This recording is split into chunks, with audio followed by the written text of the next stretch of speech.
you've selected, curated two important topics, that of course, that have been trending during the week.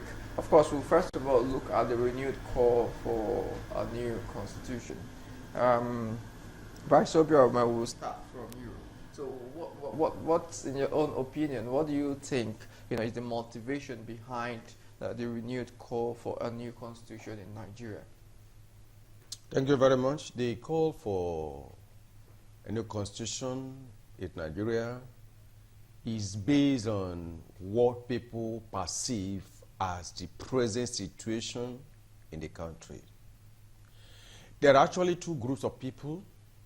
One group is calling for a brand new constitution, not an amendment to the existing national constitution that have undergone some amendments. And this group of people have premised their demand on the fact that the current constitution, which is not another constitution, was birthed by the military. That in the preamble where it claims that it was done by Nigerians, that it is misleading, it is false, it is fake. And they say that Nigerians need a new constitution that will come from Nigerians and be used in the administration of this country.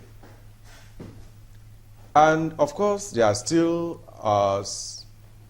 and in any given situation where you have a coin that are two sides, there are still some people that say, well, that what we need is not necessarily a new constitution, but amendments that will address the issues that confront this nation to ensure that this nation moves forward.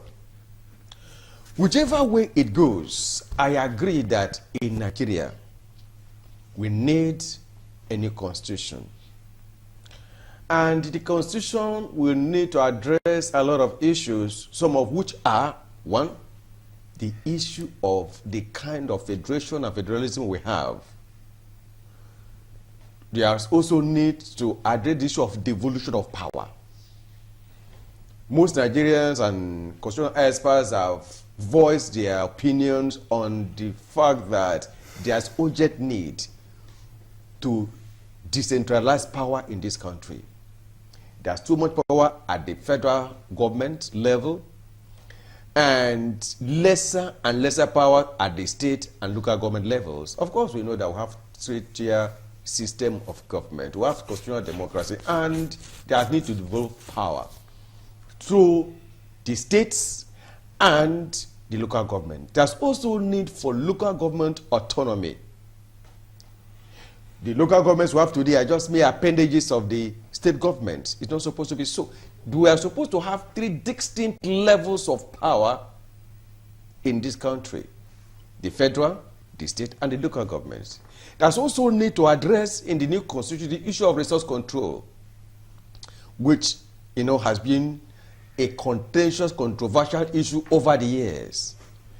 Now, we look at other jurisdictions, what obtained there, and apply the same here. Okay, so in your own opinion, you are of the opinion that we don't need an amendment, we need a brand new constitution. Let us go for a brand new constitution that will address the issues, that, confront this nation. Some of which I've mentioned, some which are still the issue of gender inclusion, then citizenship, and a few other matters. We need to, a constitution that we can call our own, not the one that was imposed by the military on Nigerians. Okay, all right. We'll come back to you on that. So, Barrister Adesina, how has this current constitution failed to address the need of Nigerians? That is, if you agree that we need a new constitution, you might have a different opinion. Thank you.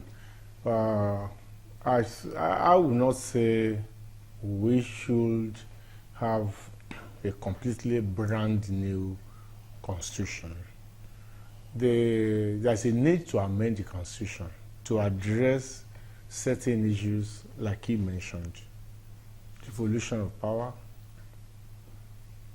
the issue of over-centralization I think is a really big problem of this current constitution, where you have two strong but inefficient center.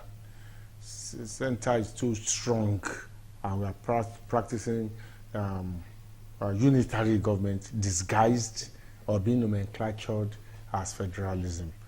That needs to be readdressed. But the problem really, in my mind, is more of the Nigerian psyche, of the Nigerian elite, of the Nigerian mindset, more than the constitution. There's no perfect constitution anywhere in the world. But our attitude to rule of law, our attitude to constitutionalism is just too bad.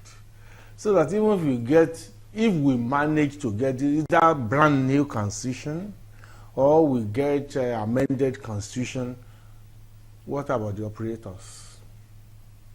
I see that the attitude to governance is poor on the part of people who manage, let me use the term, who manage to grab power. In Nigeria, usually you just grab power.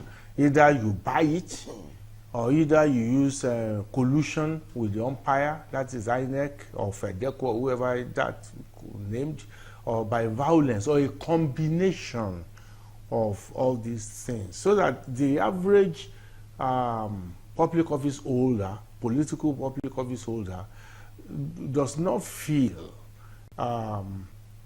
bound either to the constitution which he has sworn to, or to the people that are supposedly put him there. For example, I was just reading, or was it 2 weeks ago, about 500 million naira being given to the consistency project. Is that the work of the legislature? In any normal society. So what you are a rep. What are you doing with capital project? You are a rep. This is the work of the ordinarily of the executive. But in Nigeria, you say, this executive are chopping too much. Let us chop our own. So you now give 500 million naira. Whereas in practical terms, what these legislatures will do is actually to turn it into a form of prebendalism. That is, you now give this kind of a fraction of it. Others will be looted, but the fraction will now be given to party loyalists, not necessarily to the people, because it will not be a matter that, for example, it's PDP that is in power in this or something. So if you are not a PDP, then forget it now. You are not. There will be something done for the public, but even the execution of the project will be given to party loyalists, and they are not expected to do any fine job. So I will tell you that we really have problem with the people. We are blaming the military. Yes, somebody, I've said this before too, that, oh, how can you say it's a fraud? How can you say we, the people of Nigeria, whereas it was the military that did? But the intention is salutary. The intention is supposed to be a people's constitution. Yes, and you remember that the agitation for national sovereign conference, another kind of a thing. When you now put people there in power, we are getting worse. In terms of respect for rule of law and everything, the military has even done better than the civilian. No. That's the truth now. Actually, we are all living witnesses of the kind of it was Buhari government. Will you call that a democratic government? They lock up Sowore for 5 years over a nonsensical charge. The other man in Zaria, I forgot the Muslim man, was detained. They would not Zaki. Then when they were released for no reason, they just released that fellow, the one that Sokoto Prince, who used to be the special national security advisor to Jonathan. Sambo Dazuki or something. They just smuggled that man with the release of Zaki, and life goes on. This other person who is really a financial terrorist, this Emefiele, our system has allowed him to travel outside the country. You look at it balance and say, people, so it's really the sincerity of mind of the operators of the constitution. The constitution is not, structurally speaking, good enough. But assuming that despite this imperfection, the operators of the constitution really good towards the people of Nigeria, we won't be complaining this much. I was just wondering 2 weeks ago how you just say 17 soldiers disappeared. They are killed. You just begin to wonder. And say again, when I was coming, I bought paper now. They said 8 policemen were killed again in that same Delta. So you begin to wonder, and then you take 227 people away. The trend started before under Buhari. How can you just move? How can people just move? Then today, I said the governor of Kaduna State saying, we thank you people. How did it happen in the first instance? So you know, it's a kind of a joke. It's a kind of a joke. That's my own problem. Not the agitation for constitution is good, whether brand new, whether rebranded, but the agitation should be by the people to agitate against their rulers. Without that, this country is going nowhere. Yeah, but people have felt that that agitation could start from the constitutional amendment, or even getting a brand new one. That the present constitution does not allow people to really react the way they are supposed to. For instance, you know, people cannot hold their governors, their legislators, because of the centralized nature of... No, that's not why they cannot hold, with due respect to you. Well, that's not the reason why they cannot hold the governors to account. That's not the reason. You understand? Even what of the legislators, the ordinary House of Rep and everything? Do they get any special immunity? Nothing. Yet they are not accountable to the people. The people have been marginalized, and there will be hunger and poverty has been weaponized against our people. So what you see is that crumbs are thrown to our people, just the same way we are practicing, whether it is Islam or Christianity in Nigeria, in one funny way that people who are the owners of that religion say, we're wondering, are these people, when you tell someone, say he has Citadel, he has Ribadu, he has so, you begin to wonder how, I've seen now some Islamic clerics to now do deliverance by fire. I say, I was wondering, so Nigeria is a big joke. So the governance too, the only more sane part of the governance in Nigeria, even at its low ebb, is still the judiciary. You still can, but those political actors in the House of Assembly and the Executive Council in the various states, even the local government, we are trying to say they are marginalized. Are they not a terror to down people? You must live in one local government. My brother here lives, I live. Do you even feel the impact of local government at all, except for them to be harassing market women and collecting shop permits? That's what they do. So our problem is our elite, the ruling people, the ruling elite, and then the cowardice and the ignorance and the diffidence of the public. Okay. All right, sir. We'll come back to you. Or you have something to say on this, what you just said? Yes, on the issue of the demand by Nigerians for a new constitution or amended one, as the case may be. The justification is, predicated on one, that there's need to constitutionally restructure the country. Yes, let us have a federalism that is truly federalism, not unitary in disguise. Let the federal government maintain minimal powers. Let more powers be given to the states. Let the powers meant for the local government be given to the local government. For example, the issue of state police has been on and only recently is being addressed. Now, we know that the Nigerian police is there, but it's not doing enough. Maybe we don't have enough manpower in terms of police. It can't do enough. It can't. And there's need for the various states in the federation, Tassi State and the federal, to have their own police. When people come together and they don't have security, they are not safe. Like my brother just mentioned, you can't imagine a society where over 287 children, school children, were abducted. They did not disappear. Vehicles were arranged for them to be Taken away. Taken away. And those people were taken away, no trace, nothing. I mean, Nigeria cannot continue in that state. So there's need for state police. Of course, when police, no, the conventional police could not do it, some states have to come up with their own versions of security. The Amoteku, the neighborhood watch, and others. Even the North now. They have. There are many of them. You understand? They are there because one of the reasons why government is there is protection of lives and property. And one of the major challenges of this country today is insecurity.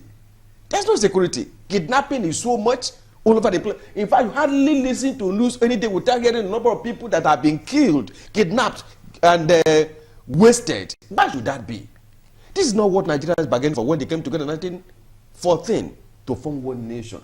So now we didn't come together, they forced us together. Yes, that's part of the fraud. Yes. Now, you discover also that the current constitution makes provision for amendment in section 9. Section 9, 1, 2, and 3.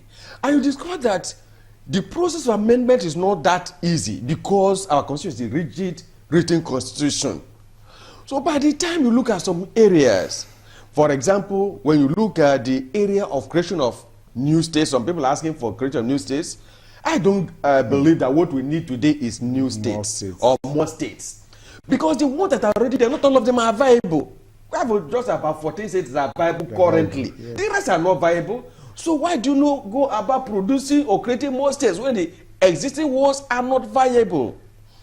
What we need is a new constitution, or even if it's an amended one, that will address issues, pressing issues. Agriculture is one of them. Security.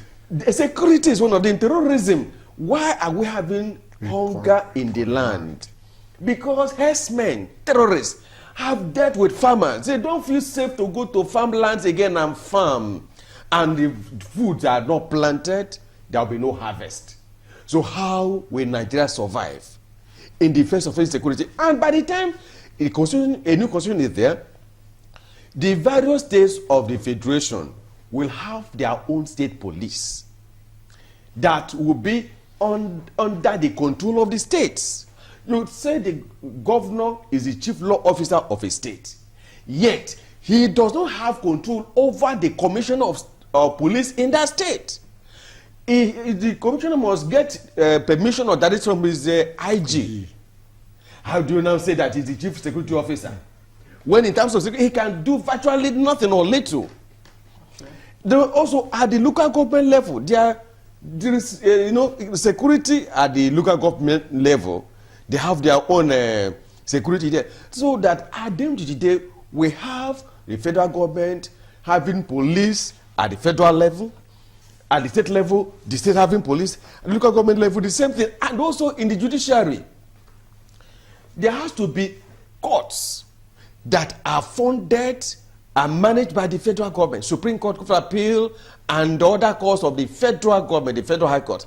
Then at the state level there should be Supreme Court of the various states, Court of Appeal of the various states, and then of course at the local government. And that's what we play in the jurisdictions where we copy our federalism from. Go to America, for example, have the Supreme Court of America, and then the other states that make up America have their own Supreme Courts. Yeah, but some have argued that duplicating all of these agencies might be a daunting task for some of these states who might not be able to fund all of these parastatals, going by the fact that some of the states are not financially viable. I can tell you, so they depend solely on the handout. I can tell you that is simply because the present structure does not encourage governors to diversify, to generate revenue from their states. All they do is that they wait. Like recently, they shared trillions. They'll just collect those who want to relax. By the time you have your own state, and you are expected to have courts that will deal with the streaming issues that need to be educated by the courts, then you look inwards. Do you know that part of the challenges we have in this country is the issue of access to justice? That a lot of people just feel that because it will take them 20 years, 25 years, 30 years to go from High Court to Supreme Court and come back, that they have to bear whatever they perceive as injustice because of the time to take them. By the time you have Supreme Court in the 30 states of a federation, Supreme Court of Lagos State, Abia State, Anambra State, and all over, people will have access to justice. Do you know that some people, after they finish at the Court of Appeal, for example, then they'll look at the cost implication, because for now there's only one Supreme Court in the country, in Abuja. Do you know that people are going away with hidden tears? All right, Barrister, your point is well noted. But Barrister additional. Okay, we are talking about constitutional amendments. Yes. So this is not the first time, or even getting a brand new constitution. Of course, the was it the confab, or what they call it, was convened during the administration of Goodluck Ebele Jonathan. In a bid, to fashion a new constitution. Of course, we didn't eventually see, the fruit of that labor. Or the light of day.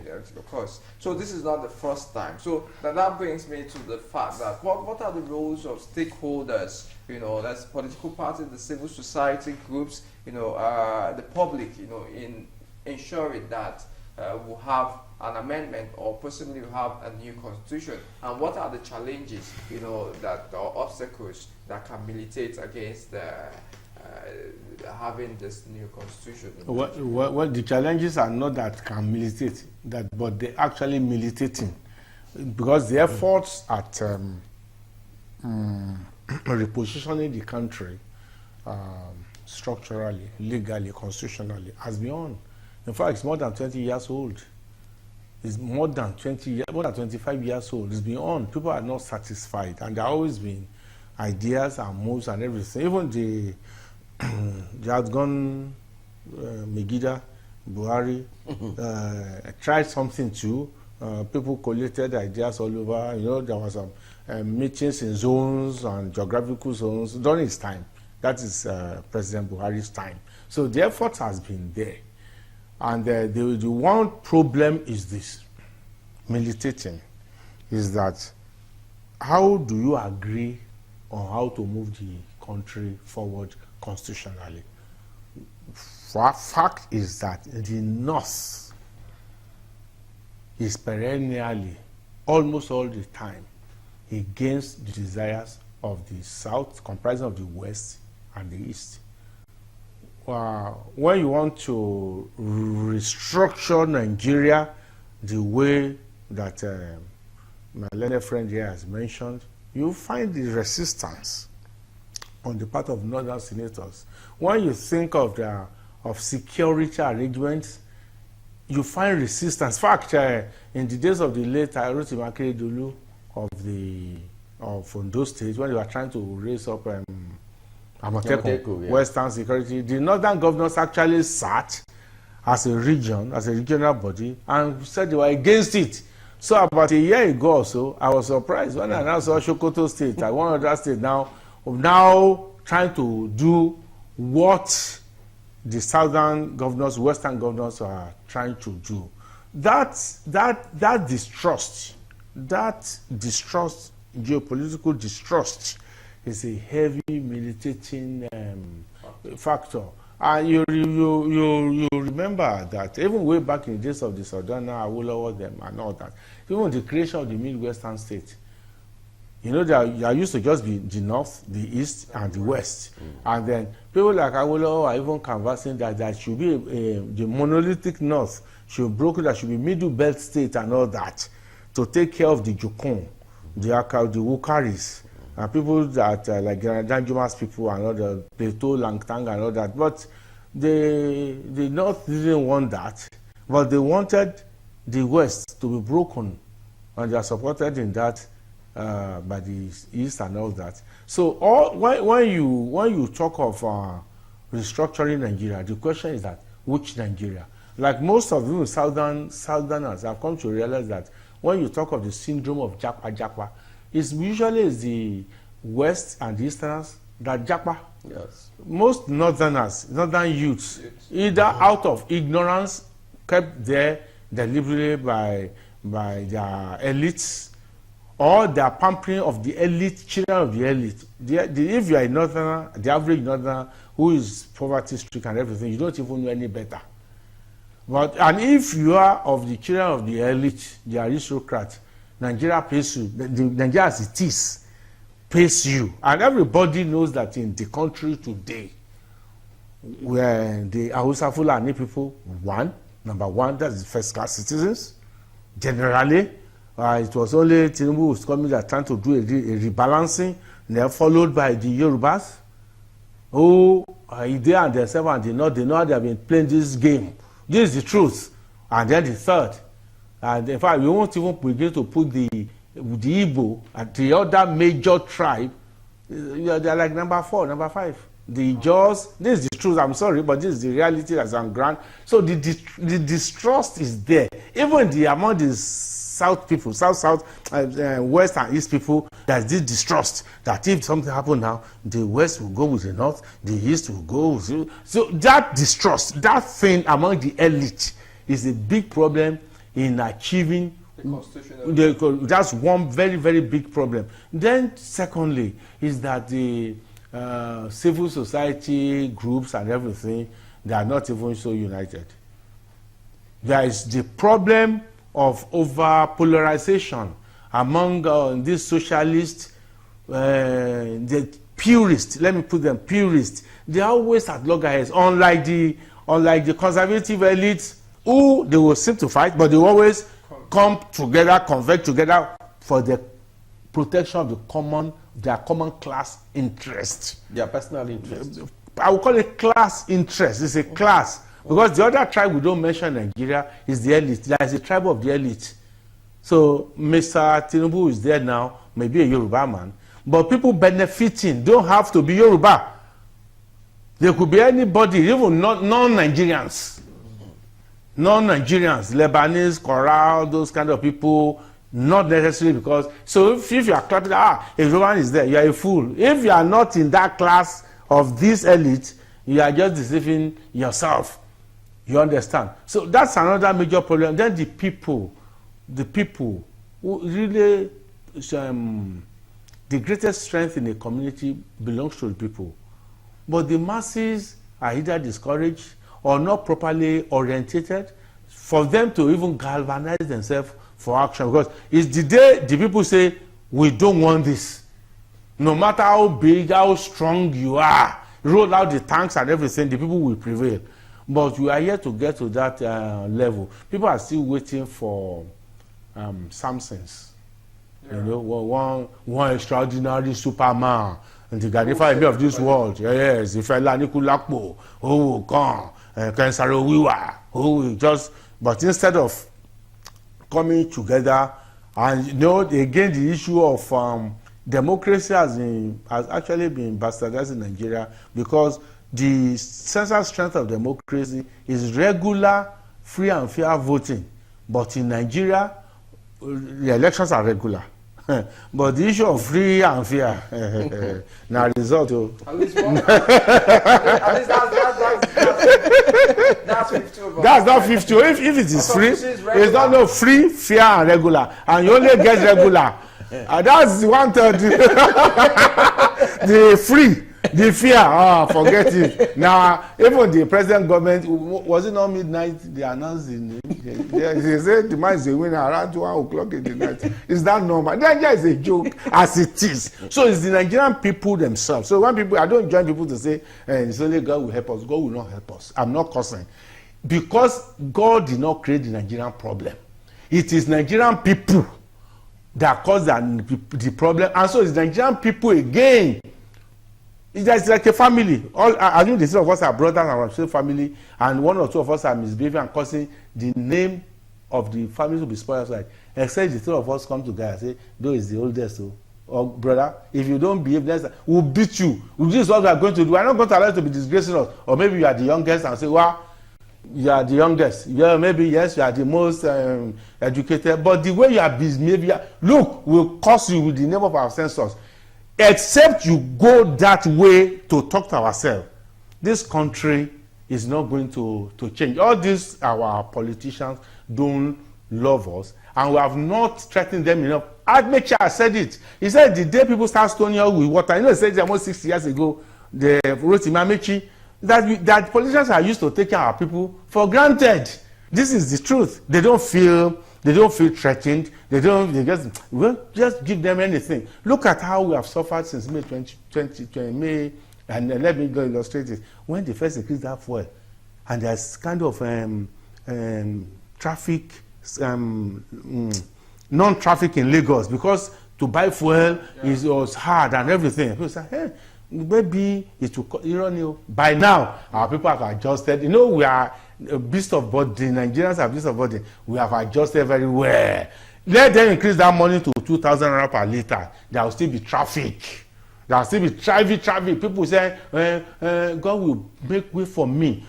Once I pay my, especially those Christians, once I pay my tithe like this, my economy is linked to the economy of heaven. And lion will not eat grass. Deceive yourself. You eat insect.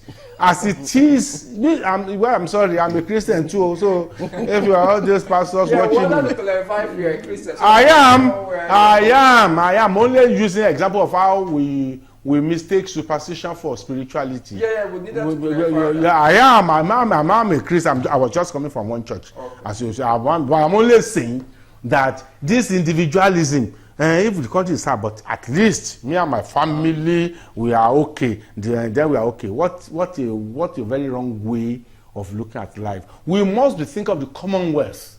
Our safety lies in the betterment of the majority and the greatest happiness of the greatest number of people in the community. That's Benthamism. Not that, since I'm okay. Well, if you like women, if he doesn't eat, well, I can just give him 500 naira. If you don't, you can't go home. That's no problem. That's our attitude. But once we know we sink together or we swim together, all these are our oppressors. The elite will change. The tribe of the elite. The tribe of the elite. Good. So, Mr. Obiorome, let's come back very quickly. So, how can Nigerians ensure that this new constitution, if it comes to light, reflects the diversity of the population and protect the interests and rights of the citizens? How can this be achieved within the new framework of this new constitutional proposal? Once there is an agreement that this constitution needs to be bettered and that these structural changes are encapsulated there, then it's left for us, you, I, himself, or other Nigerians to come together and ensure that the letters of the constitution are implemented. But like he said, which we all know, one of the biggest obstacles we have are the political elites, those that have grabbed power, using his word. Those that they don't want these changes. Yes. Because by the time you decentralize power, they will not be going to Abuja again just to be legislating for the whole country. But then they are the ones who are going to push for this change. If they do not want it, so do you believe that this constitutional proposal or would come to light? Do you believe from your experience? Do you believe that it will see the light of the day? Because this is not the first time we've had you see, the constitutional the constitution we need, the changes we need for this nation to move forward, will come to reality if the average Nigerian comes forward to seek and defend his rights. We have been so, we have been subject to a very long period of military rule that Nigerians take anything and appeal to heaven and to God. Yes. The political class, they are the one to either amend or even initiate the process of getting a new one. So do you have confidence that this political class, that they will do the needful, to restructure the country constitutionally? We are a nation where Nigerians have elected people as their representatives. Now, if in reality the process of amendments of the or coming up with a new constitution is put in place, and a representative from my constituency is objecting to it, then what do I do? To put up the process to recall him. It's because Nigerians are so docile. We accept anything. That is why we are where we are today. But then, recently, the NSAS protests, woke up. Among Nigerians, what they never knew was there. For example, that protest made Nigerians to realize that there's always a time that people will say enough is enough. That was a protest that was throughout the whole country, and the way it was organized was such that those organizers, they were so coordinated. You cannot see pure water sachets or bottled water all over the place. They had arrangement whereby anyone among them that was sick, all he needed was to dial a number and will be medically attended to. Yeah, but that was a sui generis once in a while. That can still be implemented in this country. Yes. Well, I want to answer that question. Those people that did it were there foreigners. They are Nigerians. Okay. So They are youths. They are people from Nigeria. What they did could be replicated throughout this country. okay, so you believe that Yes. the process of getting a new constitution would eventually come Of course, in this yes. administration? Well, What? Yes. if we say with this administration, that's where the question is. Well, I believe that our President Bola Ahmed Tinubu is a man of courage. I believe that if he puts his feet down, like what he did on the day of inauguration, people were not expecting it. He said subsidy has been removed, Yeah, but and then he has stood by it. well, that is arguably stood by it anyway, because some people argue that subsidy is still being They're paid. still there. Well, officially, subsidy has been removed. If unofficially it is still there, that is that. And then, you see, some of the appointments he has made and some things he has done is giving us the reason to believe that these structural changes that the previous administration were not able to implement that should be implemented at this time, and this is the time for it. All right. Barrister Adesina, very quick one, 30 seconds, because we should. 30 seconds. We are due for a break. So do you believe that this administration, of course, we have had series of administration call for constitutional reform, even take steps, we expended billions of naira in confab for this same purpose. So do you believe that this present administration will have the courage, to get Nigeria a brand new constitution? I don't believe, and I don't disbelieve. If I say I believe in Nigerian politician, and then at this my age I'm a fool. I don't believe them. He was saying that elected representatives, they are not elected. If we were to speak before God, not just before man, you will know that people got into power the Nigerian way. Not that our votes truly reflected 80 or 90% of the time. They don't feel accountable to us, and they will prefer the measures they identified in a new constitution. That's pro-people measures. Yes. And these people are not pro-people. Traditionally, Nigerian politicians are not pro-people. They are pro-class. But then, who knows? If the agitations, I believe that eventually will be better. But to say in this Tinubu's time, it must happen. Me, I can't say that. It may happen. It may. Okay. It may. All right, it may happen.